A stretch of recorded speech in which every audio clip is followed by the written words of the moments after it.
Welcome to this podcast presented by LexisNexis. Because the law is everywhere, at the heart of our lives and our discussions, this series brought to you by LexisNexis and guests will cover current issues that impact us daily. I am joined today by Shaun and Danielle Olofsson, authors of LexisNexis Canada's In the Public Eye, Privacy, Personal Information, and High-Stakes Litigation in the Canadian Public Sector. Shaun is a partner in the Montreal-based litigation department of BCF LLP and co-leader of the firm's class action defense group. His practice focuses on complex commercial litigation and class actions. His class action work involves the representation of corporate and institutional defendants in the areas of product liability, mass torts, consumer protection, privacy, and securities. Danielle Olofsson is a senior associate in the corporate group in the Montreal office of Stikeman Elliott LLP. Her practice focuses on all matters relating to privacy and data protection, including issues related to new technologies such as artificial intelligence and blockchain. Welcome, Danielle and Shaun. Thank you. Hello, thank you very much.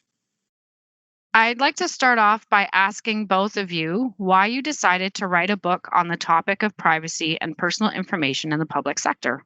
What motivated me, at least, and I think Shaun as well, is just that this is really an area where a lot of the issues are being played out on two levels. The first is just the quantity and quality of information, personal information that's being collected by public entities. And the second level is because of that, it makes these public entities a tremendous target, especially in the sort of shifting landscape that we're seeing with respect to cyber attacks and ransomware, actually. And so what I mean by this is that when you consider, for example, there is just one Revenue Canada, and the amount of information that one agency has on each and every Canadian is phenomenal. So a malevolent actor that really wants to get their hands on personal information so as to injure perhaps a state entity or demand phenomenal amounts of ransom would obviously target one of these entities. And that puts a lot of pressure on these entities to make sure that their information is protected and properly protected. It also means that if there is a breach or if there is an incident, these entities are on the hook for a tremendous amount of money or a tremendous amount of damage. And and I'm wading into Shaun's area, and this is an area that fascinates me, is that it's really throwing into question the whole, I guess, function and purpose of class action within the public sector. And what I mean by that is while class action is a very effective means of including and enabling each and every person to seek and acquire justice, there's the other point that is in the public sector, what are we actually doing with class action? Yes, an individual may be compensated for damages, but what does that do in the end? In the end, it either increases the rates of the public utility or whatever, or increases tax that we have to pay. So what are we actually doing here with class action in the public sector? Are we not taking from Peter to pay Paul or taking from Paul to pay Peter? So those are kind of the issues that were really interesting me and motivated my writing of this book. Yeah, I would say that my main motivation was Danielle herself. That's a joke. That's a great answer. That's a very, very complete answer. I'll just add a couple points. One is that I think that historically in this country and probably elsewhere in the world, we've tended to think both of privacy and of class actions as primarily concern of the private sector.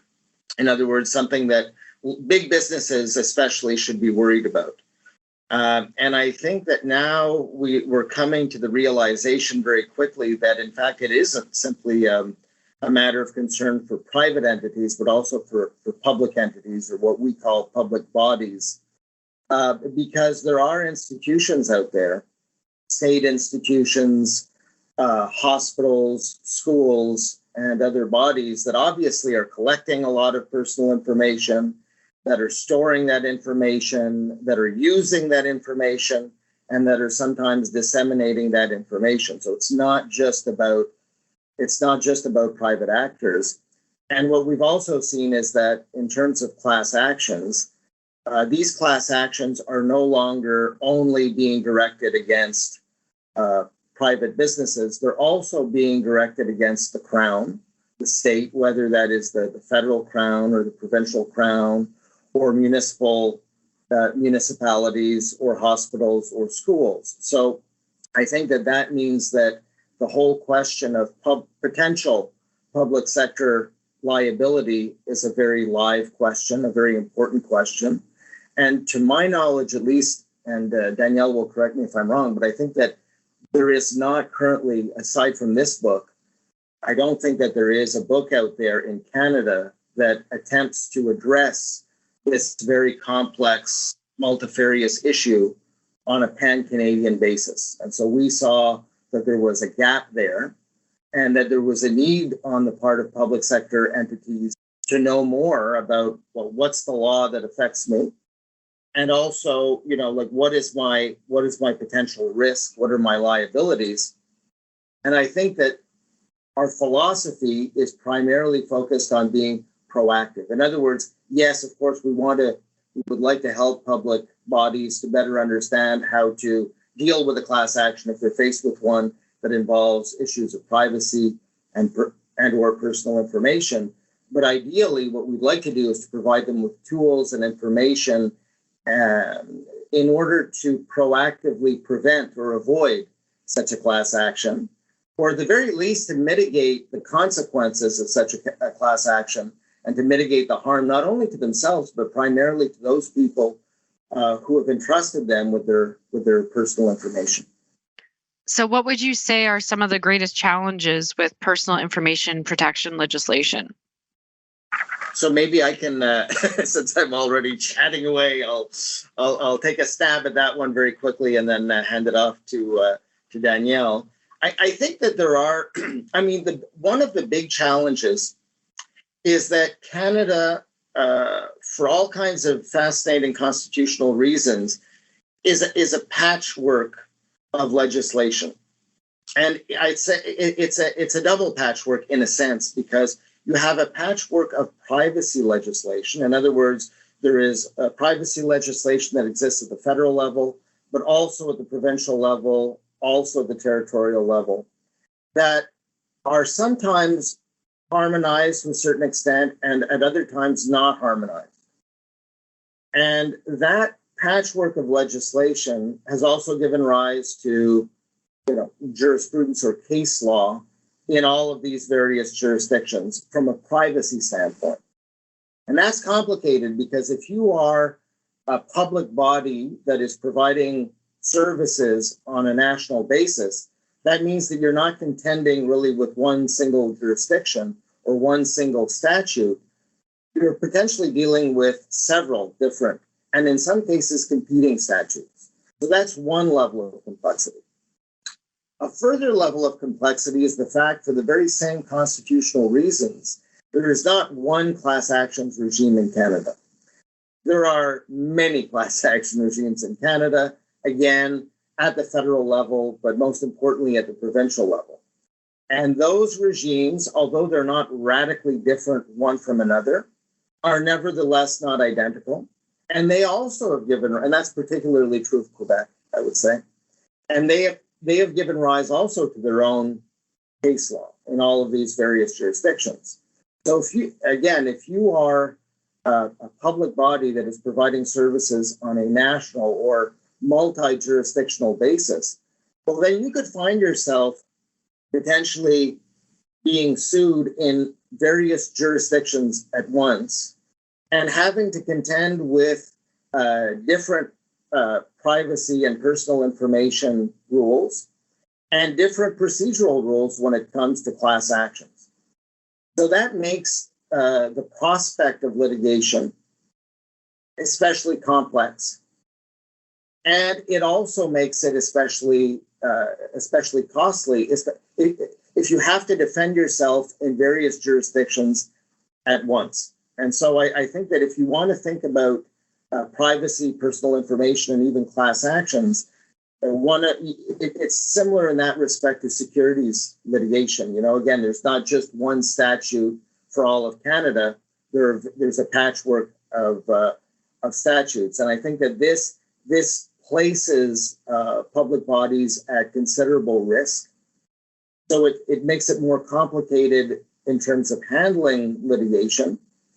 But also it might make it a little bit more difficult also when you're thinking in terms of what should I do proactively to avoid or to minimize the risk of litigation or the risk of a hack or whatever it might be. That also might be a little bit different, because what you have to bear in mind are not necessarily always precisely the same legal obligations and standards.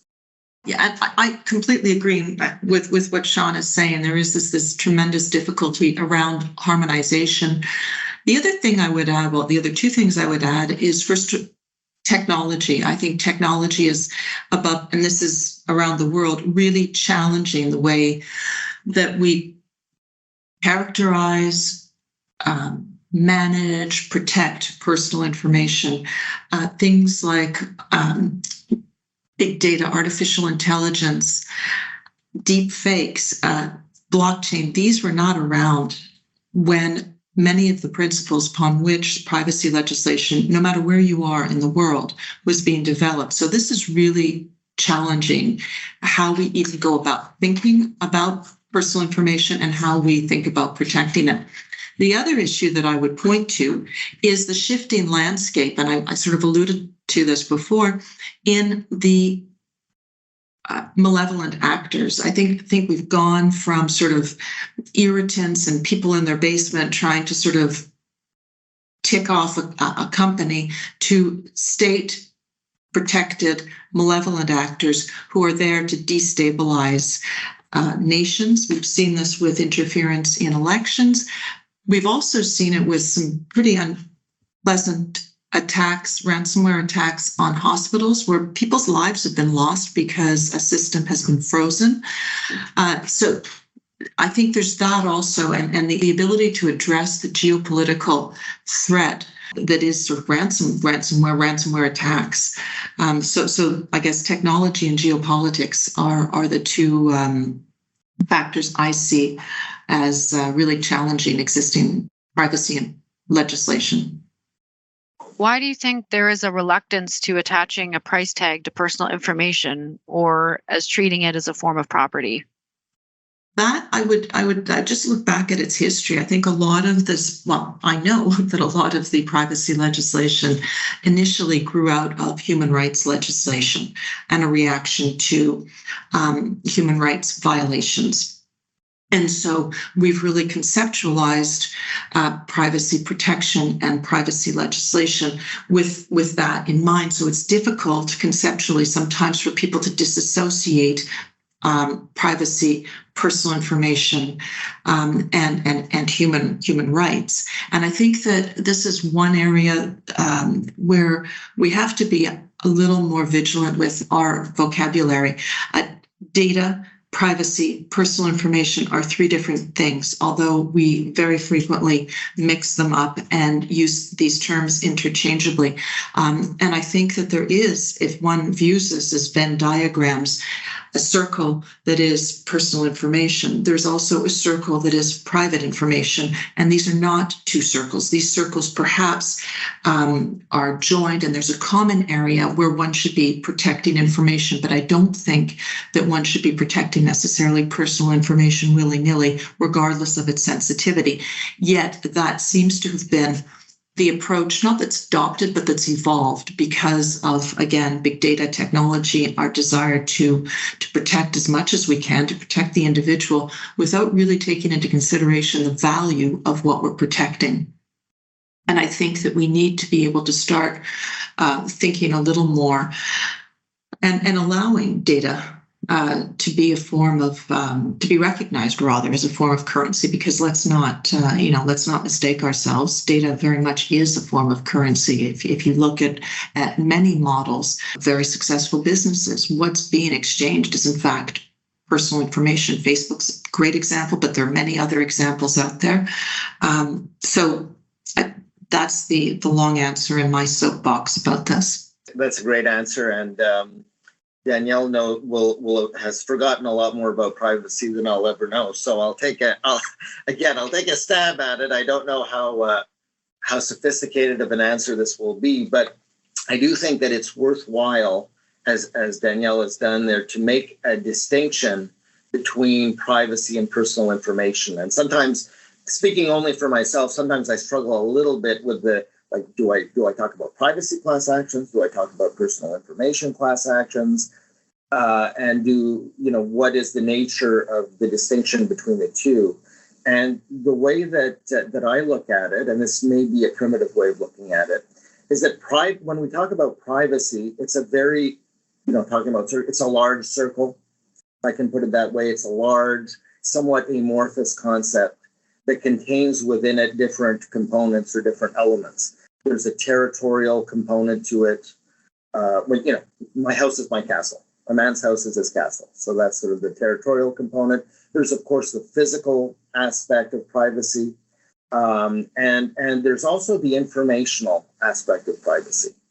And I think that, Danielle was talking before about human rights. And I think that when we're dealing with the territorial and physical components of privacy, those have traditionally been viewed, I would say, as natural rights, and that's part of the reason why in Canada privacy has been viewed as quasi-constitutional, and so because there is this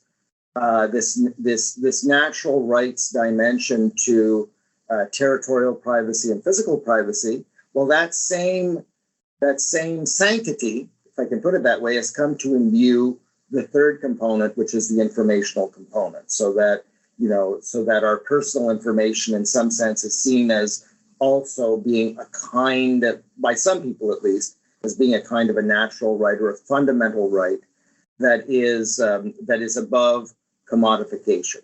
But as Danielle was pointing out, in our world, in the modern world, and even in the not so modern world, we trade our personal information all the time. And we trade our personal information in order to obtain services, including governmental services from public bodies, in order to participate in certain platforms, social media platforms in particular.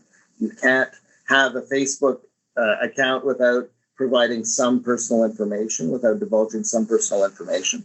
And in order to access certain forms of technology. And we're prepared to do that, and we're happy to do that. For example, if I'm in the lovely city of Toronto and I want to find out how to get to the Royal York Hotel or wherever it might be, and I'm a little bit lost and I don't know how to get there, well, then I will gladly provide some personal information in order to find out how to get from where I am to the Royal York Hotel. So I'm prepared to provide that personal information in exchange for a service that I receive. And so clearly there are aspects of privacy, particularly aspects of personal information, that are part of the world of commodification and exchange and trade.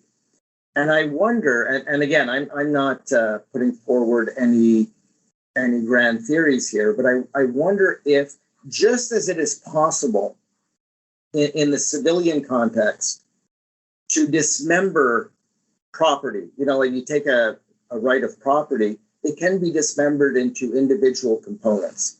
What we call here the right to use, the right to profit from the fruits of property, the right to dispose of property.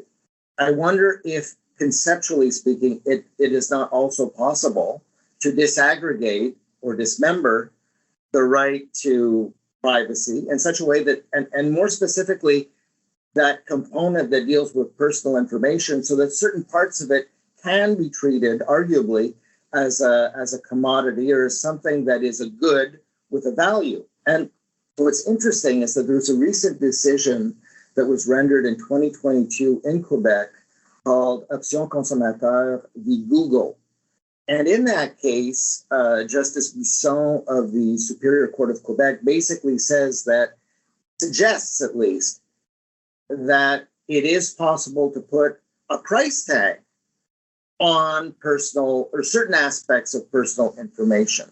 And that just as a person has a right to be compensated, in Quebec at least, when their image is used without their consent, so likewise, a person has the right to be compensated when their personal information is being used without their consent. And I think that parallel is a very interesting one, and we'll see whether or not it has legs.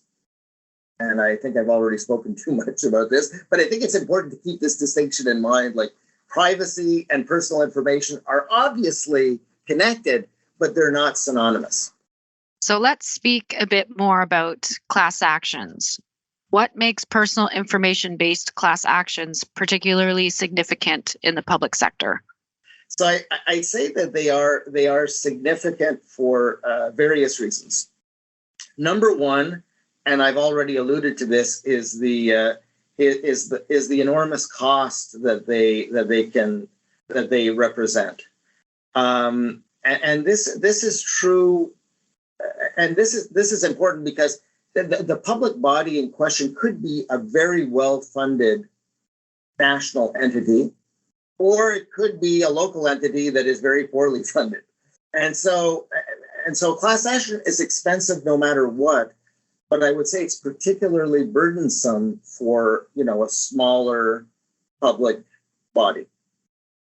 And this is true even if the class action is not certified or authorized. In other words, even if the court says this procedure is not sufficiently serious to warrant the court allowing it to go further, the mere fact that a class action is brought and has to be debated to some extent, even if it's at a preliminary level, is still a very significant cost, a very significant burden.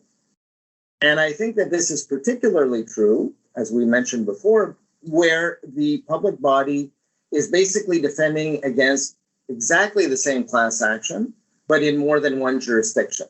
So there will be a duplication of costs and a duplication of efforts. So that's the first reason why a personal information class action or a privacy class action, however you want to frame it, is significant.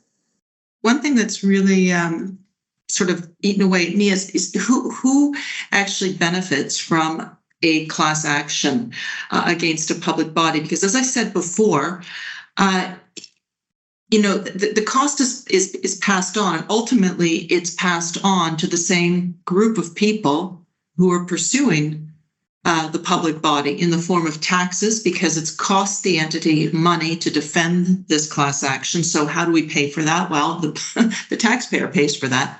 Or if it's a utility or an entity like that, then our bills go up. So what are we doing here? And this is what I think is super interesting about class actions against public bodies. Is this really the appropriate form of action to compensate individuals who have been damaged because of negligence on the part of a public body? I agree with you 100%. And passing on, because the reality is, as you just said, that ultimately that price, whatever it ends up being, whether it's just for the authorization debate or whether it's for the class action on the merits or the damages award or whatever it may be, ultimately, if that institution or that public body survives, which it probably will if it's providing an essential service, well, that cost is going to be passed on to the patients, the taxpayers, the students, whoever it might be. So there's the problem of passing on. And yes, exactly, like you're taking money out of your right pocket to put it into your left pocket. It doesn't really make much sense in that sense.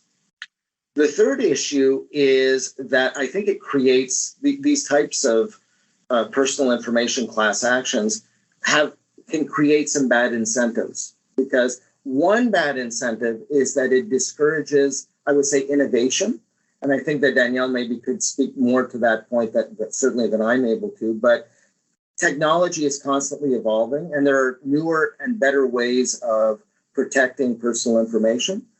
But public bodies may be reluctant to adopt new technology or new approaches because they are perhaps not as well tested as older technologies. And therefore, there's a reluctance to innovate. And that's unfortunate, I think.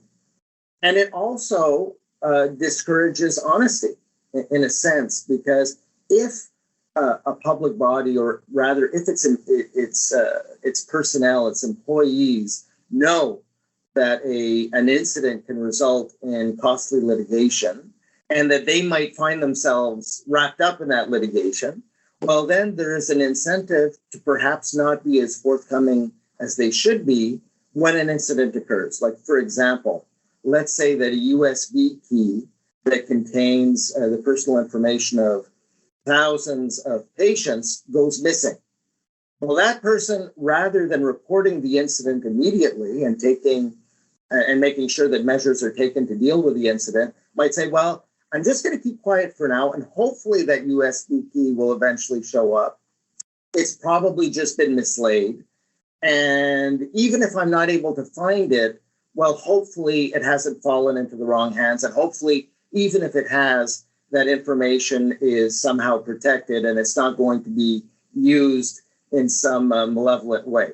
So I think that class actions, and again, the idea is not to attack class actions and to say that they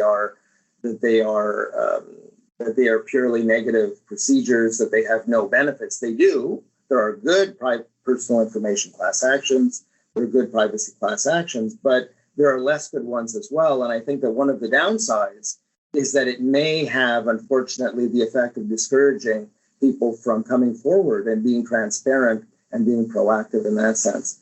And finally, I think that another reason they are significant is that they can have the effect of eroding confidence, public confidence in public bodies and institutions, especially where personal information class actions are being brought, even when the public body is itself a victim of a malevolent hack, or even when the public body has made an honest mistake and taken effective remedial measures to deal with that mistake.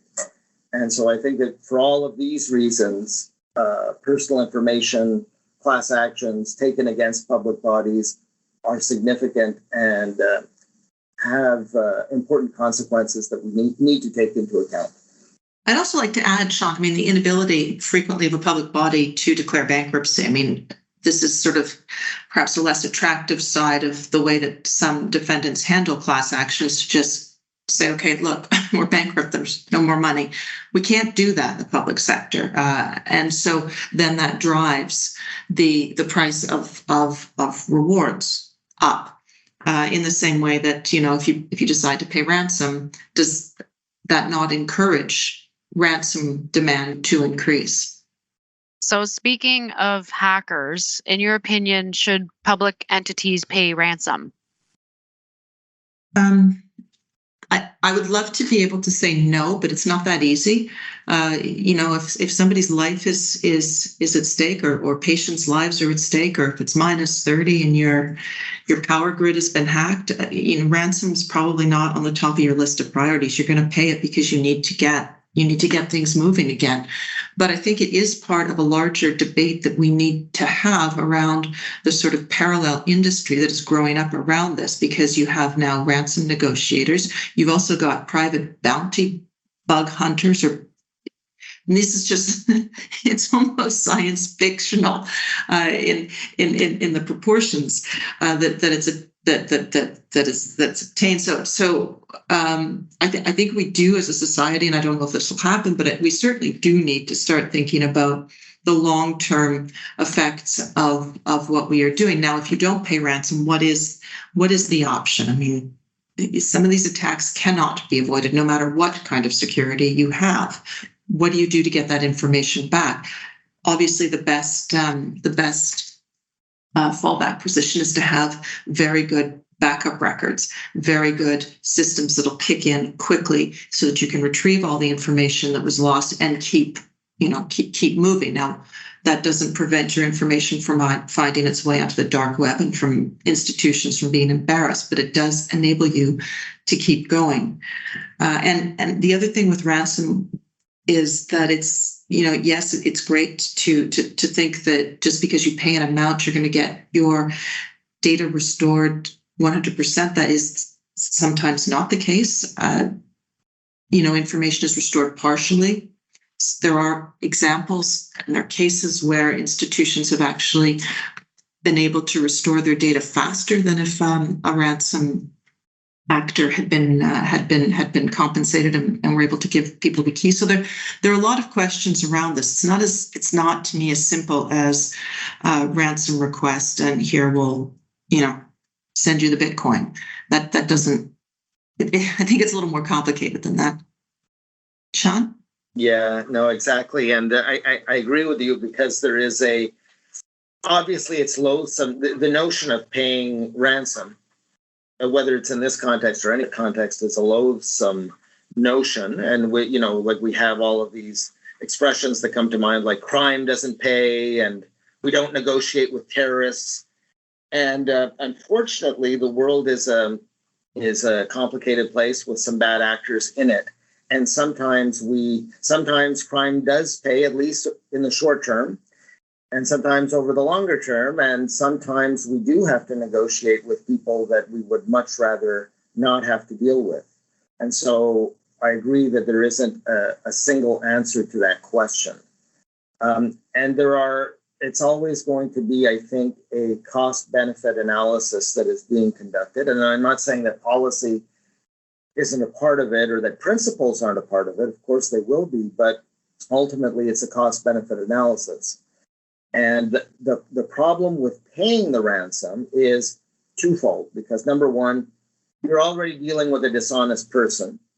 There's no guarantee that even if you pay the ransom, they're going to actually release the information and will not use it in some way. The second problem is that by paying the ransom, you're encouraging more bad behavior. You're encouraging more privacy. On the other hand, if you don't pay the ransom, that could have the effect of harming the persons the people whose personal information has already been hijacked to an even greater extent.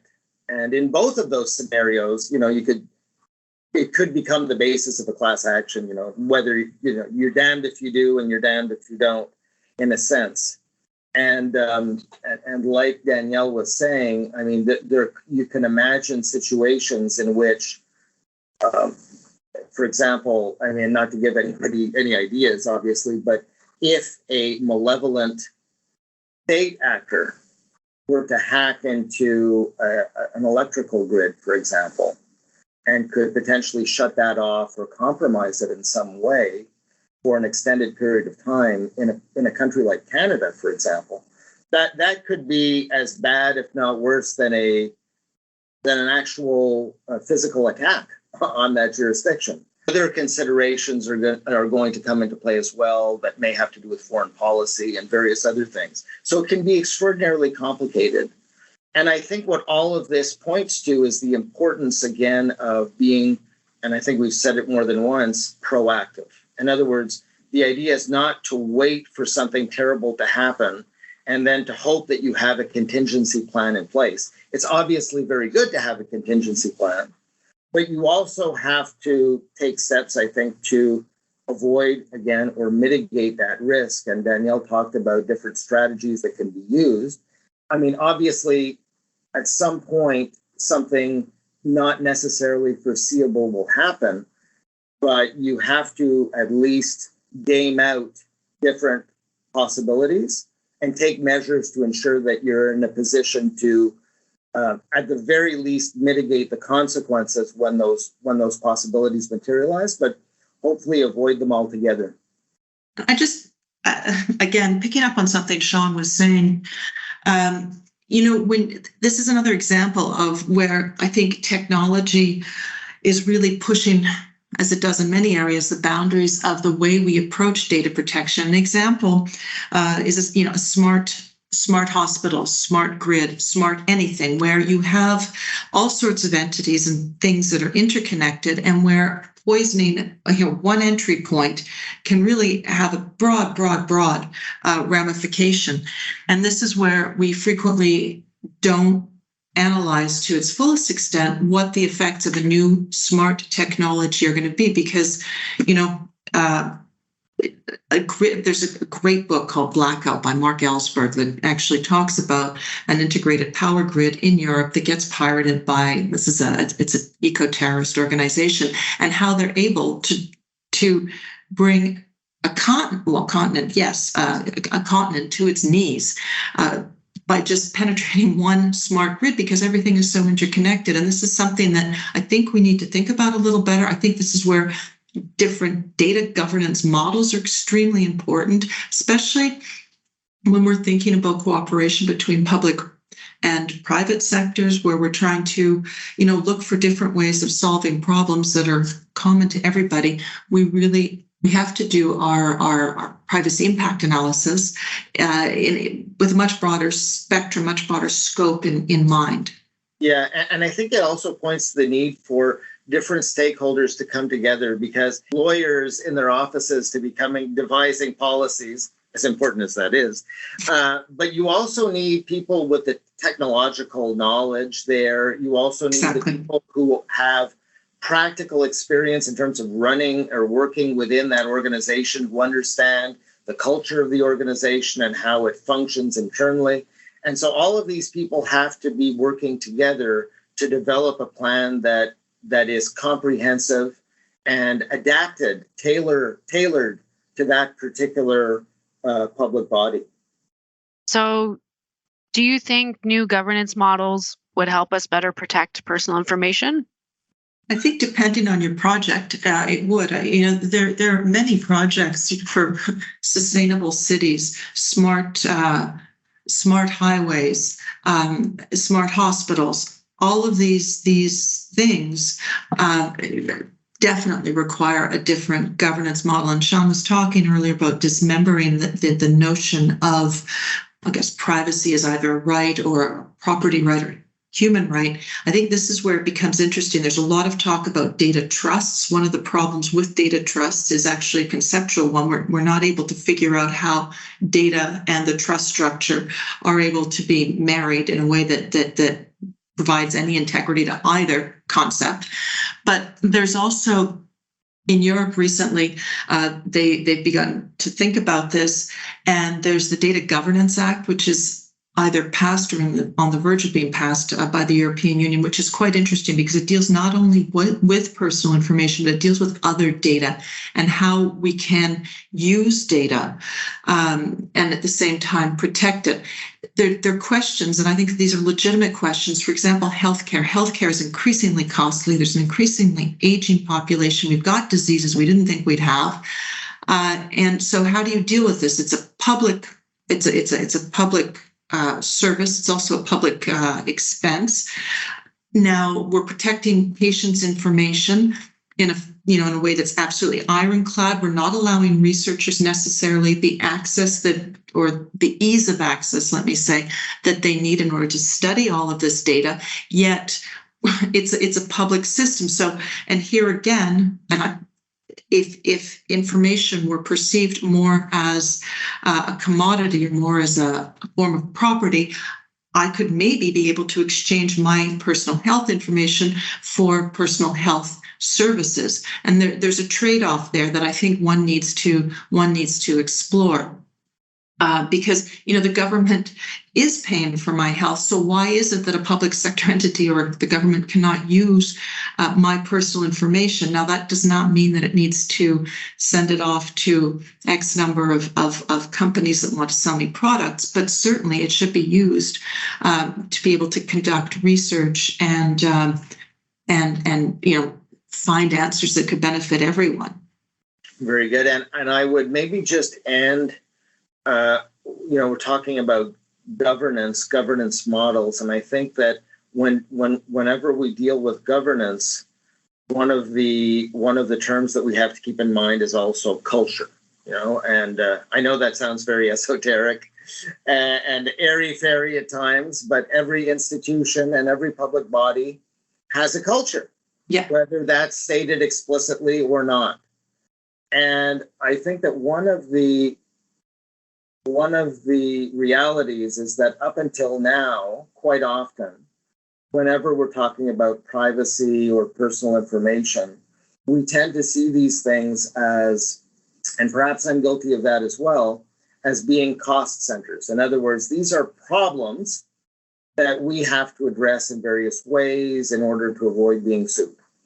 And there's truth to that. I mean, I think that's perfectly legitimate. But I think that the culture has to change such that privacy and personal information are no longer simply perceived as cost centers, but rather as a cornerstone of a new kind of culture that values those things. Because I think that's true in any context. I think it's especially true when it comes to a public body, because you have people who, almost without choice in some instances, are providing that public body or conferring to that public body information, in some cases very sensitive personal information.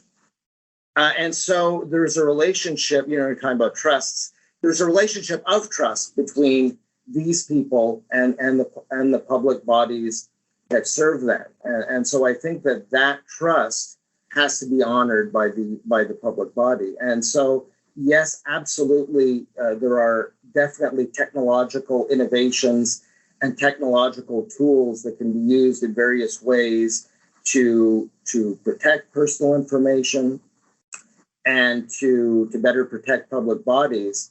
But I think it's also very important for those public bodies to encourage a culture that values privacy, that values personal information, and that encourages those people who are working at those public bodies to take that personal information seriously, and not simply to adopt policies, but to really implement those policies to make sure that they become concrete practices, and that to ensure that people are also encouraged when an incident occurs, because incidents will occur, to be forthcoming and to let people know. And so I think that there has to be not just a shift in terms of the technology, which there does, and perhaps a shift in terms of our way of conceptualizing privacy and personal information, but also a culture shift that values that and doesn't simply see it as a problem, but rather as a responsibility, but actually as a value that we have to be cognizant of, and that we have to cherish to a certain extent. As we come to the end of this podcast, I'd like to talk a bit more about the future of privacy. So where do you see the future of privacy and personal information reform in Canada? I mean, I think privacy will always be with us in one form or another. I don't think it's accurate to say that, things you hear sometimes that younger generations or generations with different kinds of technologies don't value privacy. I think that's wrong. I think it's something that one needs just as an individual to be able to develop. Personal information, I don't know where it's going to go. We have reforms in Quebec that are very similar to what's happened in Europe, and clearly also what's happening in the United States.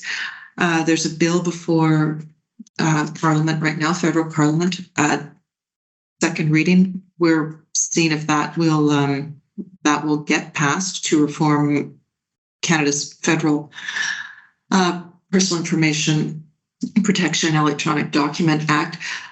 But above and beyond that, I'd like to see greater thought put into some of the things we discussed. For instance, the monetization of personal information, and I'd also like to see a greater attempt to think or rethink some hybrid structures like a data trust or, a data governance bill or something like this that would enable us to be much more flexible with the way that we handle and that we process data, especially going forward. We've got so many challenges, be it healthcare, be it climate change.